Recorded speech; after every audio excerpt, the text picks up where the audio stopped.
2024 தேவனுடைய வார்த்தை குறித்து நம்ம பிரயாணித்துக் கொண்டிருக்கிறோம். ஆதியாகமம் 2வது அதிகாரம் எடுத்துக்கொள்ளலாம். 15வது வசனம். தேவனாகிய கர்த்தர் மனுஷனை ஏதேன் தோட்டத்தில் அழைத்து கொண்டு வந்து அதை பண்படுத்தவும் காக்கவும் வைத்தார். தேவனாகிய கர்த்தர் மனுஷனை நோக்கி, நீ தோட்டத்தில் உள்ள சகல விருஷத்தின் கனியையும் புசிக்கவே புசிக்கலாம், ஆனாலும் நன்மை தீமை அறியத்தக்க விருஷத்தின் கனியை புசிக்க வேண்டாம், அதை நீ புசிக்கும் நாளில் சாகவே சாவாய் என்று கட்டளையிட்டார். ஹல்லேலூயா. பின்பு தேவனாகிய கர்த்தர் மனுஷன் தனிமையாய் இருப்பது நல்லதல்ல, ஏற்ற துணையை அவனுக்கு உண்டாக்குவேன் என்றார்.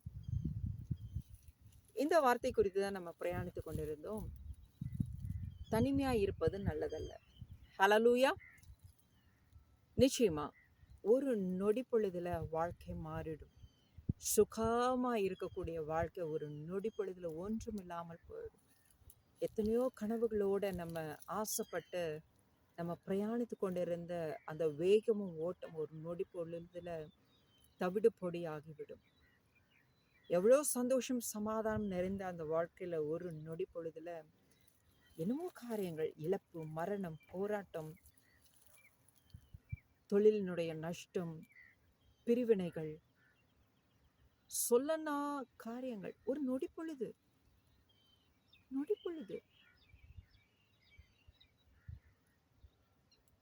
இந்த ஒரு நொடி பொழுதுங்கிறது எனக்குள்ள அதிகமாக ஒரு விஷயத்தை கொண்டு வருது. என்னோட பையன் வந்து ஈசாக்கு.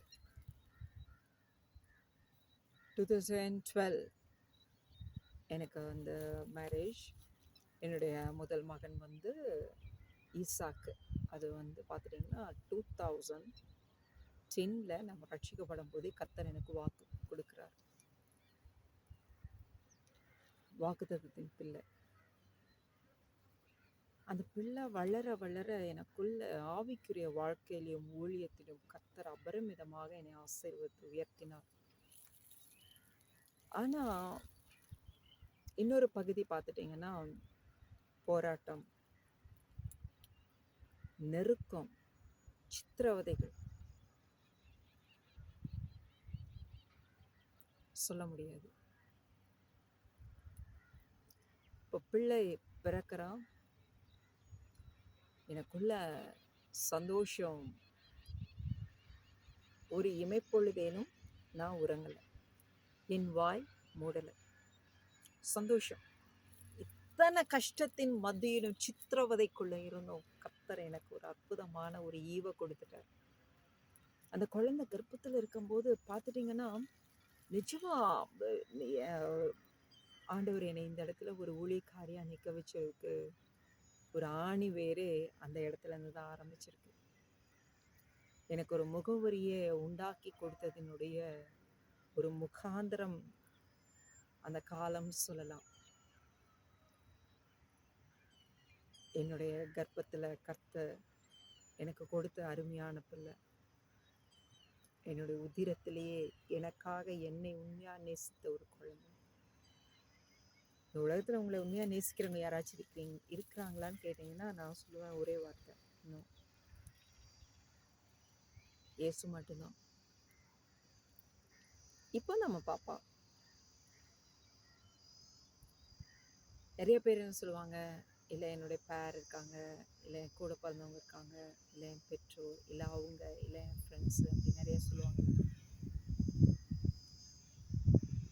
ஆனால் எனக்கு கிடைச்ச ஒரு பொக்கிஷம் என்னுடைய ஈசாக்கு. அவன் வயிற்றில் உற்பத்தி ஆன அந்த நாளிலிருந்தே அந்த குழந்தை படாத பாடுபட்டுச்சு. என்னுடைய வாழ்க்கையும் அவ்வளோ சித்திரவதைக்குள்ளே இருந்துச்சு. ஒரு விஷயத்த பண்ண நாங்கள் 2 பேருமே இழந்து போகலை, விட்டு கொடுக்கல.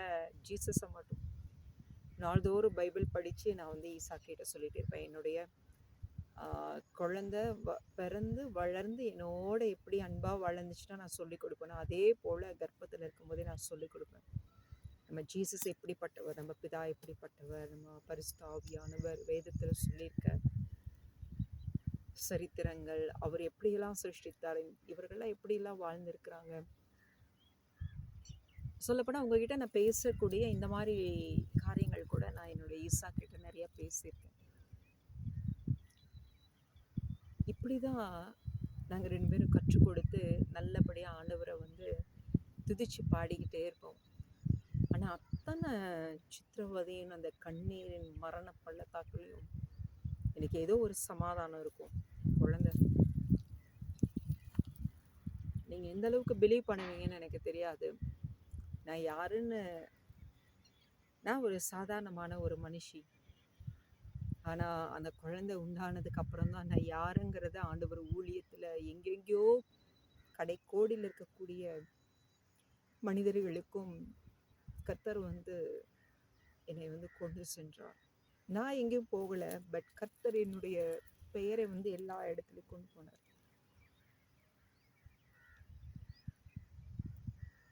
சொல்லப்போனா ஒரு சின்ன சாட்சி மட்டும் நான் பகிர்ந்து கொள்றேன். ஊட்டியில தோடா இனத்தவங்க. அதுல வந்து ஒருத்தருக்கு செவில சீல் வந்துருச்சு. ஸோ அந்த சீல் வந்ததுனால அவங்க வந்து என்ன சொல்லியிருக்கிறாங்க, ஊட்டியில வந்து அந்த அளவுக்கு